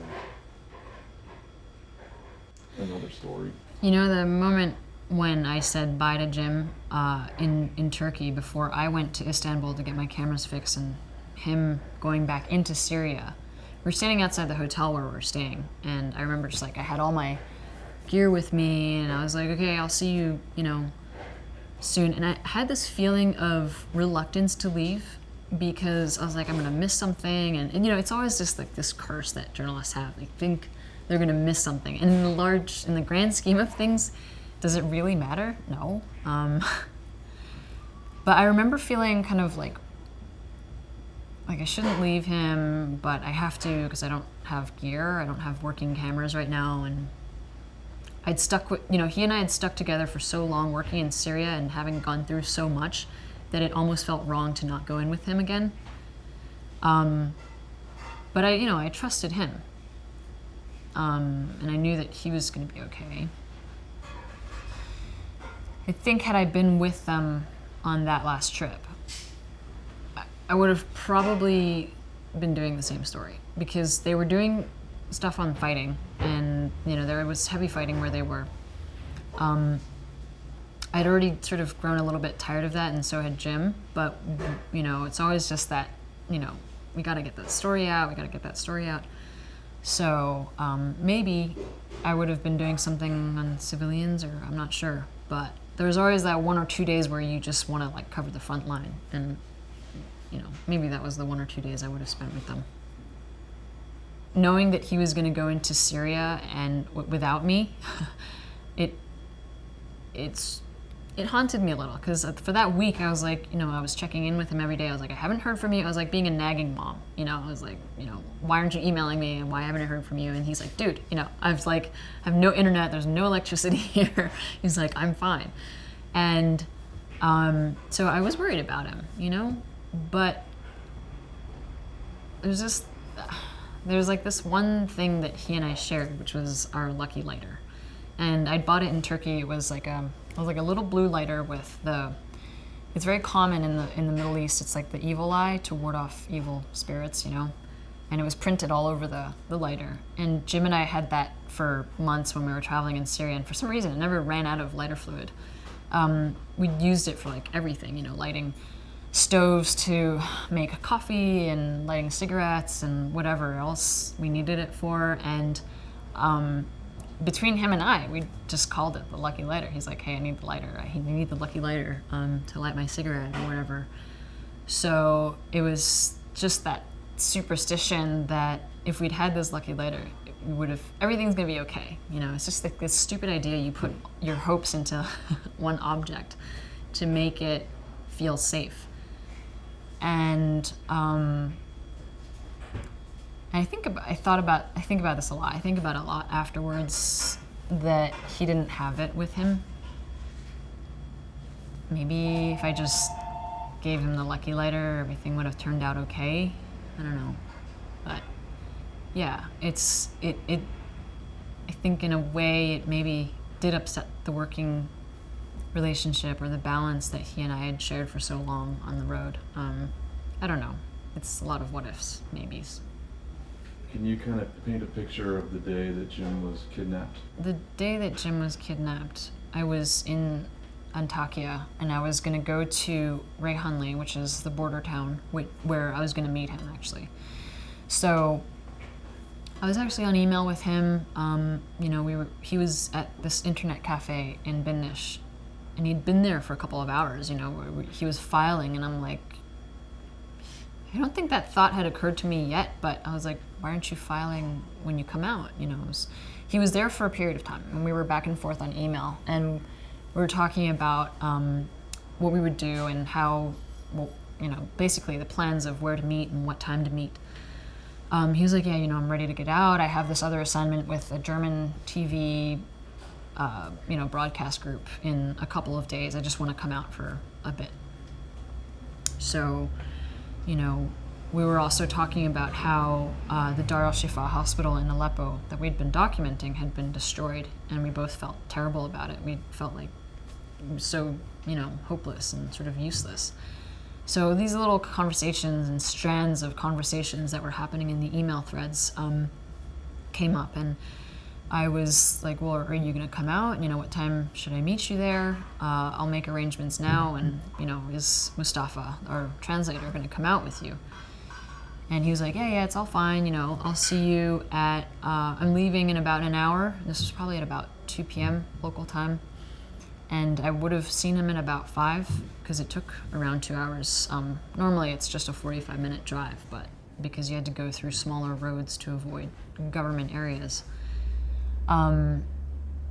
So I went to Reyhanli, and I was driven there by actually one of our mutual activist friends from Aleppo. And I was looking for hotels in Reyhanli. A lot of them were full, and I ended up going to some place a little bit outside of the town. It was just a very weird situation. The hotel itself was kind of, very quiet, very eerie. It's called like a spa hotel. And it's just this assortment of Syrian activists and probably people selling weapons, etc., trading in whatever goods that come through wars. And so I checked in, and I told Jim, I'm like, hey, I'm here. So text me when you get in, or when you call me. 5 o'clock rolls by, and was like, okay, he hasn't arrived yet. And then it's 5:30, and then it's 6. And I'm like, you know, just wondering. I started to worry that I didn't know what was happening. 7 o'clock, 8 o'clock rolls around, and I'm like, something is really wrong. And I start making phone calls to all of the phones that I knew he had. He had a cell phone, he had his US phone, he had a sat phone, and I couldn't reach any of them. So I called Mustafa, our translator. I couldn't get through to his cell phone, but I reached him at home. And the moment Mustafa picked up the phone at home, my heart sank. I was like, what are you doing at home? And the first thing he said to me was, Nicole, I'm so sorry. I couldn't do anything. I was like, what are you talking about? Like, what happened? He was like, you know, we were on the road and we were in the taxi, we were coming to Turkey to meet you, and this van with these 4 guys with guns, they stopped us on the road and they told us to get out, and they were pointing their guns at us and screaming and get down on the ground. And you know, I couldn't do anything. And this was just Mustafa telling me, recounting the whole story. And they were telling us to shut up, just shut up, don't say anything. And Mustafa told me he was trying to placate them and saying, you know, what do you want? If you want our equipment, you know, we're journalists, just let them go, let us go. We're just trying to leave, we're leaving. And Mustafa told me the gunman just kept telling us to shut up, don't say a word. If we say anything, they'll shoot us. And as Mustafa was recounting the story, I was like playing out these images in my head and what it might have looked like. And he was saying that the gunman made Mustafa tie up their hands, John and Jim's hands. The gunman forced him to do it. And so it was him and the taxi driver that were let go. And they very purposefully took Jim and John's equipment and divided it from Mustafa and the taxi driver's stuff and said, okay, you guys leave. And they put John and Jim into the back of their van. And Mustafa was like, I remember that van, it smelled like, gasoline in the back, and I would recognize it if I see it again. I have to go find them, and I'm looking for them. And I just knew at that moment somehow it was different from Jim being taken in Libya or John being taken before. And I said, okay, Mustafa, well, all right, you're gonna go to all the local commanders you know and talk to them and try to find out what happened, and just be careful. You know, if you need anything, just call me.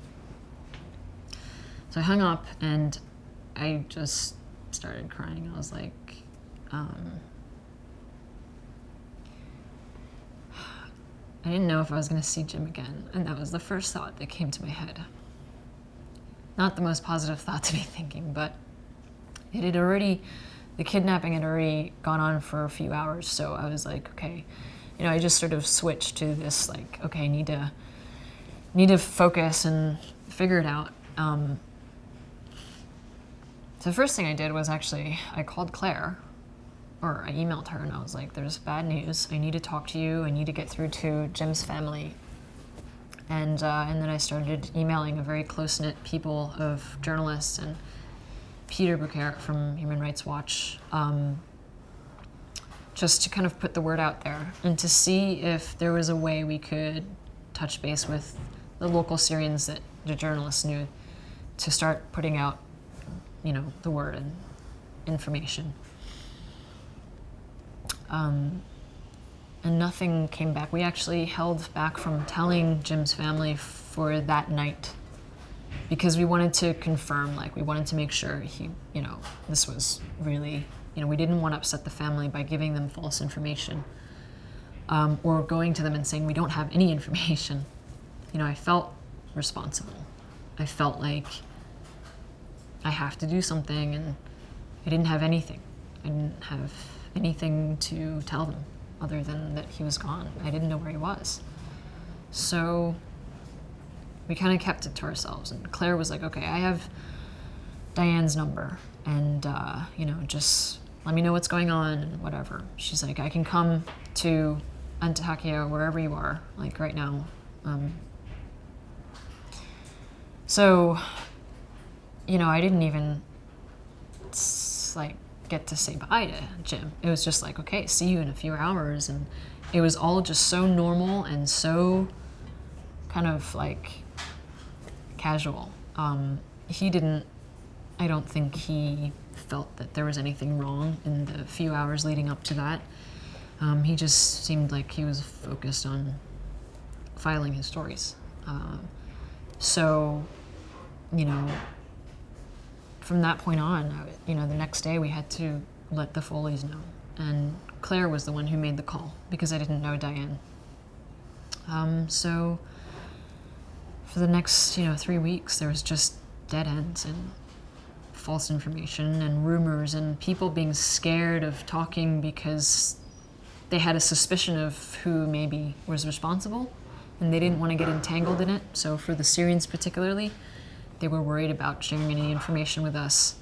For the next 3 weeks, you were in Turkey, kind of traveling the border, right? Yeah. For the next 3 weeks, I had to stay in Antakya basically to coordinate the flow of information.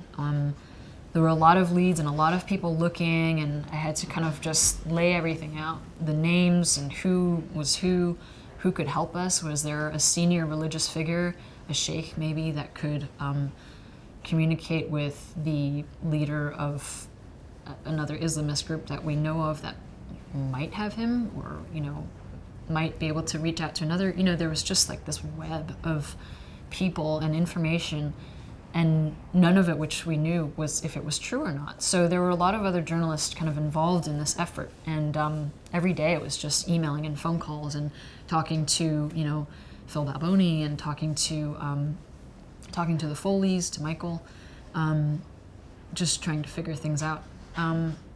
But after that, Kroll, hired by the Global Post, took over, and I kind of let more experienced and more knowledgeable people take over that role. I was constantly afraid of getting a phone call from the captors and not knowing what to do. That was like a huge fear of mine in those 3 weeks, and sitting in Turkey, in southern Turkey on the border, just wondering, what if I get a phone call and they demand something from me? What do I say? What do I even ask Jim, to kind of prove that he's alive? And so that, this was all going so quickly, but those 3 weeks felt so long. And eventually when I handed everything over to the relevant people, I actually went into the same place where Jim was kidnapped. I went back to Idlib province along the same road, and I'd had trusted people who took me in.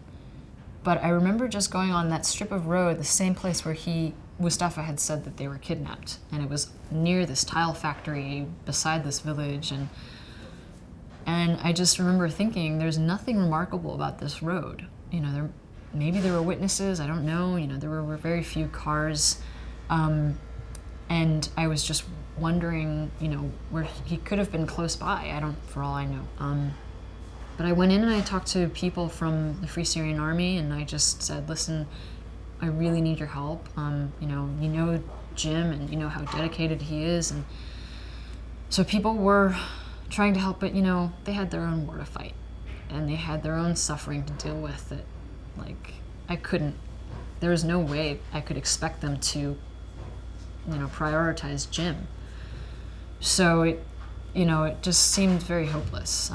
But what really hurts me is reading the investigations done afterwards by reporters of where he was being held. I had done numerous trips into Aleppo in early 2013, and I had driven by that hospital. It was a children's hospital where he was being held so many times. I knew that the Jabhat Nusra and IS guys were in there. And so I never, really wanted to go in there because I didn't want to get involved, and I'd always had this feeling that Jim had been taken by extremists. But I know what that road looks like, driving by the children's hospital, and he was there that whole time. And I couldn't do anything. I didn't know he was there, first of all, but I couldn't do anything. I couldn't pay enough money in this world to get him out. I couldn't do anything right to, get him out. So I think that's what really kills me the most, is that I had driven by him so many times and I came out okay, but he didn't.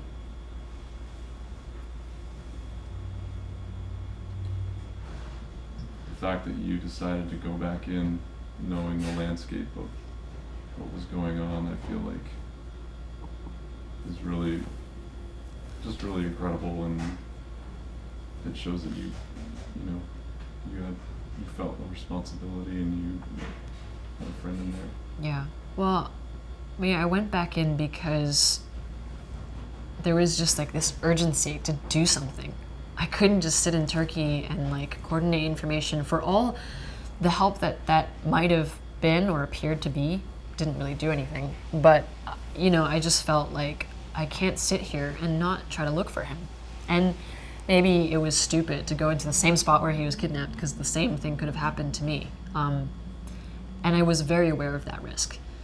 But the overwhelming feeling of needing to go search for him, to find any nugget of information that was truthful, was just overrode everything else. And I took a lot of precautions, but in the end I didn't find very much. I mean, people just sort of gave me their word and that was it. Yeah, but it was like, if I don't go look for him, who's going to? And it's just so, I think the moment I'd learned that he'd been kidnapped, I was just like, this is going to be a really long process. But I'm going to do anything that I can in my power to get him home, because I can't stand the thought of him being in a cell somewhere, cold and hungry, and the thought of his family having to go through that again. I just had to do something about it, I think.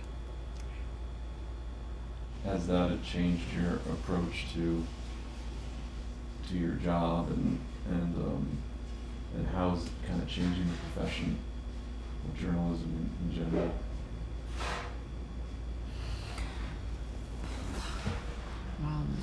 Yeah, I think the last decade, maybe, since the murder of Daniel Pearl, and maybe even a little bit before that, just journalists are now targets, and actual direct targets, and we're not just kind of collateral damage if something happens to us anymore. We're seen as dollar signs, we're seen as political kind of pawns, and it has this chilling effect, obviously, on the media in a way that conventional wars don't. Just kind of simple fighting and it's bombs here and there, but the kidnappings and killings, the purposeful killings of journalists, is, I don't know, I didn't even know what the words are for it, but I just think that it makes your job so difficult to do, because it's like, where can I go in this world where people will still treat journalists as journalists and not see them as representatives of their country or spies for their countries, or things like that. I mean, we can't cross both front lines anymore, where one side's fighting the other and on the same day, where people used to in, let's say, Liberia, for example, government fighting rebels and vice versa, and being able to run from one front line to the next.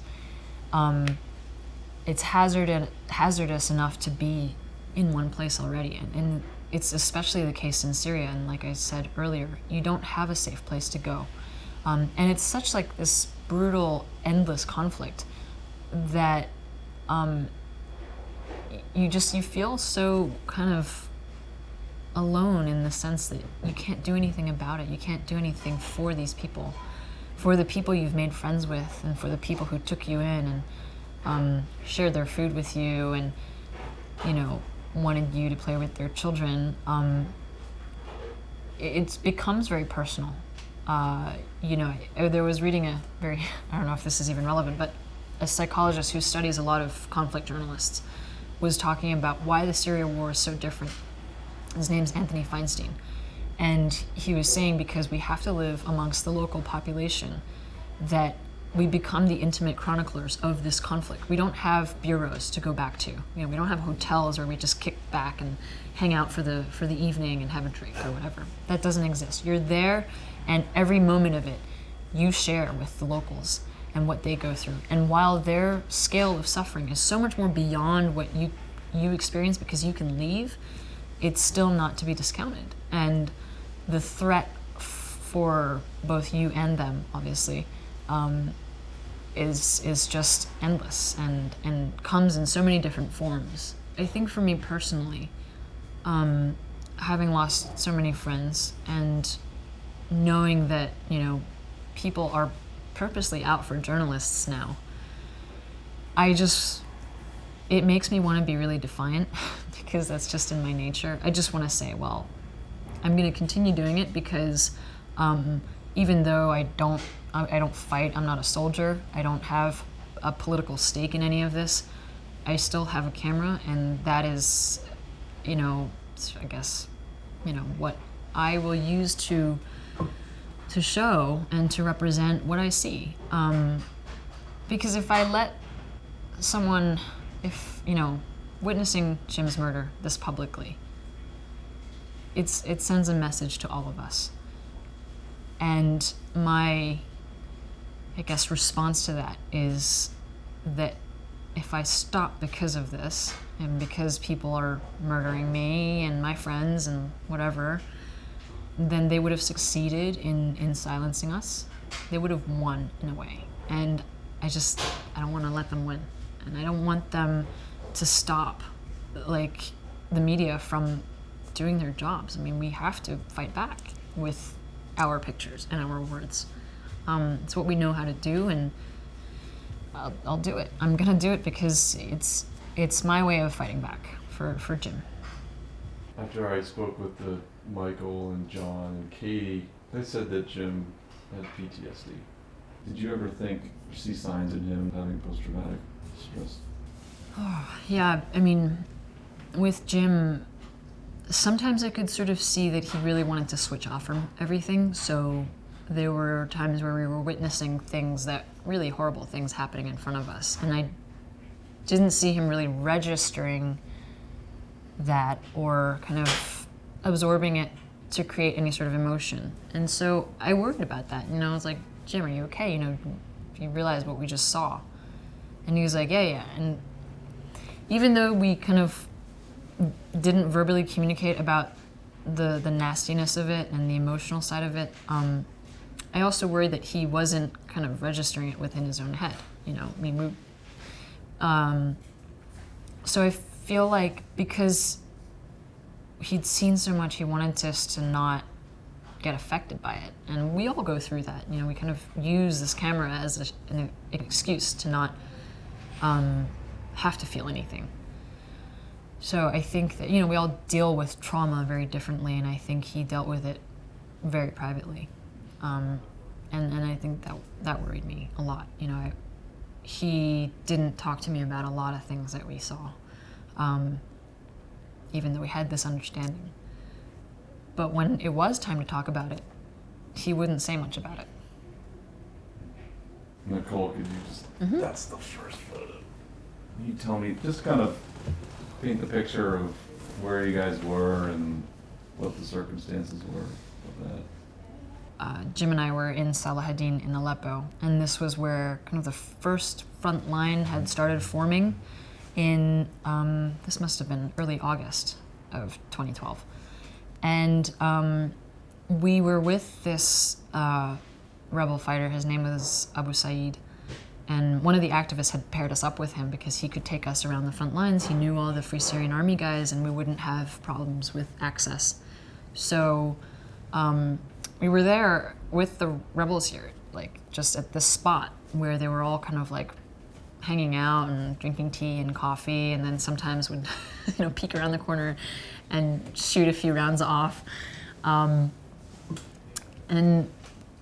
it was kind of funny. Like, war can be really bizarre in the way that it's so emotional and it's all these extremes, and then it just becomes really hilarious at one point where you're just like, it's really surreal. People are sipping tea from these little cups and coffee and like rocket fuel, So as with everywhere we went in Syria, people being so hospitable, they're like, please have a coffee. One of the rebel fighters made us a coffee each, and we were just standing there hanging out, kind of breaking the ice, and Jim was doing most of the talking. But the backstory to this was that Abu Said became our very good friend, and he had been injured before we'd met him, and then we stayed in touch with him. He was just one of these amazing people that was very disillusioned from very early on. He could see far down the line what the revolution was becoming, and it was becoming ugly very quickly to him. Whereas a lot of people were just very idealistic, I think, for a long time. Abu Said saw that, he was like, we're gonna have these, crazy foreign jihadists, and the government, nobody's gonna help us. And just this day, after we kind of like sipped the coffee and everything, we were like, okay, let's get to work. And suddenly the shelling just started. It was, the government had a tank on the road parallel to where we were. And they just started firing tank shells at the buildings right across from where we were, because it was on a road. There was a street here, and then there was a building. We were standing right here. And just the impact of like the explosions and the debris falling down, it was insane. Like, for me, it was like really hard to get still photographs of that happening. But Jim was like, it's great for video and all the noise and the whatever and the visuals. So we stayed there for a while. And finally, when things got really hairy, this shell started coming a lot closer. We were like, okay, we gotta get out of here. And the rebels like, we gotta leave now. And Abu Said just took us out of there, and he was like, you have to follow me. And, he was just our eyes and ears for all of that. And, I think there's like this relationship that you form with people in a war, that because you experience the extreme ups and downs, that relationship's very special. And that was what I had with Jim, and it was what we had with Abu Said. A couple months later, we'd heard that he'd been kidnapped by the government, and that he was in some prison with the Air Force intelligence, which is like the most notorious of the intelligence branches in Syria. And we were really worried about him. We were trying to figure out, there was nothing we could do. So many Syrians have ended up in those jails and just never come out. So we learned that he'd been killed in prison, and we'd driven by his village on the outskirts of Aleppo, and we saw his father. This was when Jim and I were on our way out, actually. We saw his father, and he was, desperate to talk to us, and we couldn't stop, actually. We couldn't actually, it was like getting dark that day, and we wanted to sit down with his father and just sort of talk to him about his son and say sorry. We never got that chance, and Jim felt really guilty about that for a long time. So this was the backstory. We were two very special people, one who's not shown in this picture. What I always liked about this photo, knowing Jim, is like seeing that little teacup in his hands. He just had these, I just remember Jim having these like mitts, right? Whenever you'd see him, he'd like just give you these like hugs, and they were just kind of like these big like sloppy bear kind of hugs. I just remember his big hands, and when I see that, I just kind of, when he's holding that like dainty little teacup, I just think of his big hands. It just kind of just smiles in my face. But. I mean, Jim was a very good-looking guy, and I think that the first thing I noticed about him was actually his hands and his toes, like how long they were. I was like, Jim, you have really, really long toes. And he's like, well, you don't like them? And yeah, I mean, obviously you spend so much time with that person, you get to know them quite intimately, even though it's not romantic, but like, you know, he was really shy about getting in the pool with some of the Free Syrian Army guys, because we were at one of their bases and they'd basically taken over this villa and it had a pool in it. And obviously I wasn't allowed in there. They were like, no women allowed in our pool. And they were playing water polo. And Jim, this is like the middle of summer, it was scorching hot. And they were like, Jim, come into the water, you know, and play water polo with us. And he's like, no, I don't want to. And finally they kind of convinced him and he relented. And, you know, he just, he you know, took off his shirt and everything. And they were all like, oh, you tattoos, you know? And he was like, yeah. He was really bashful about it. And that's what I thought was really funny, because he was like this dashing kind of figure, and yet he was very self-conscious in a way sometimes, you know? This photo.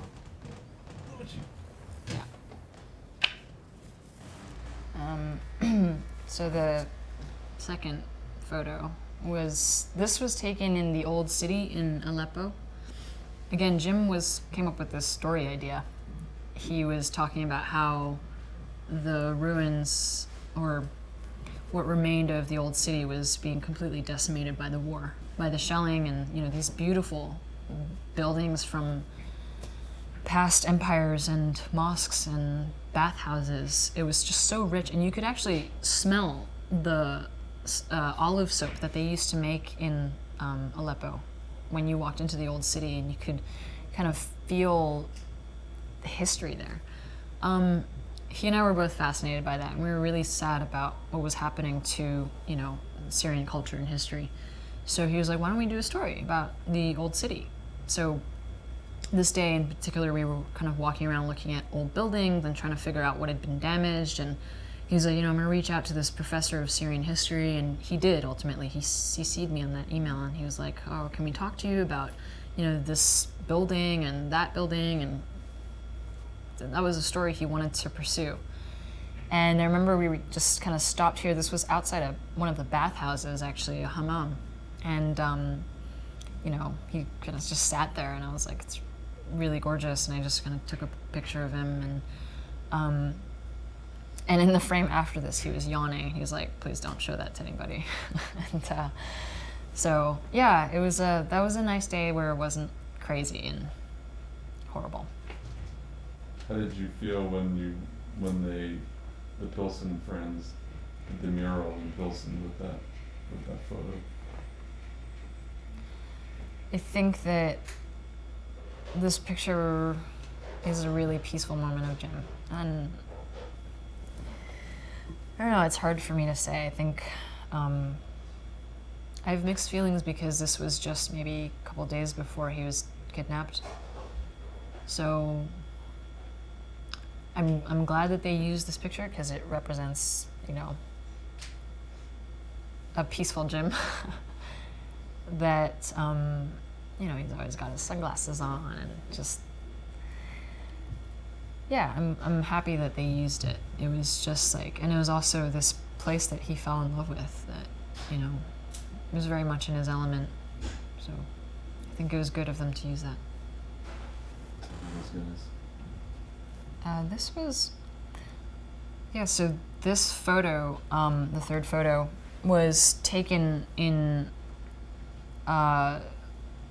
that day I was talking about, when we went into this building on the front lines and saw the foreign fighters. So in this photo, it's me, Jim, John Cantley, and Mustafa. And I think this was when we had just kind of wrapped up, and we were about to leave, and one of the Syrians just said, you know, here, can I help you guys take a photo? We were like, let's get a group photo. And it was kind of a happy moment. You know, we were staying at one of our contacts' house, and he had young children, and, you know, we knew we were going to go back, and they had always offered us food, so we were going to get food, and, you know, we had a place to go back to, and we were just feeling, you know, all right, I guess, like, not, but, yeah, I think with Jim, he was never like a very touchy-feely person with me, but he kind of like leaned in and he like put his elbow on my shoulder. I'm like, what are you doing? And he was just like, just be quiet. Just like, let's take the photo. Like, let's get out of here. So, you know, we were in a pretty good mood. Trying to remember. This was in the old city, kind of roughly around the same time as this, I think. Yeah, these two. So the one of him with the helmet on. I don't really remember what happened this day, but I just remember it was pretty quiet. You know, there wasn't much fighting on the front lines. It became this very frustrating, grinding war where all you had was footage and pictures of rebels, you know, looking through sniper holes, and it wasn't very interesting after a while. And this one was in another neighborhood, not the old city, where also a very quiet day. And that day, we were with another Arab journalist from Dubai, I think. And when we got back to the rebels' base, which was in a school, the rebels were like, come across the street, you know, we have something for you. And it was like this amazing dish, I forget what it's called anyway, but it was like a Syrian dish with like hummus and chickpeas and everything inside, and it was delicious. And Jim was like, he just had such a fantastic time. He was like really grateful for the food. Does Jim have a legacy as a historical figure? Selfishly, yes, I want to say, of course, Jim has a legacy as a historical figure. I mean, not just because I knew him and worked with him, but I think he symbolizes so much of, you know, what journalists aspire to and what I think people should aspire to be. You know, he was raised in this kind of way that I will never fully understand because I don't, you know, never had the chance to talk to him about everything. But his humanity, you know, his care, his kind of pursuit for things that were, you know, true, I guess. You know, I think that's, I don't know, I never really met anybody purer in that vision than he was. You know, of course he was drawn to the adrenaline and the action, but there was a side to him which, you know, yeah, I think that he symbolizes a lot of what we aspire to be. And I hope that people remember that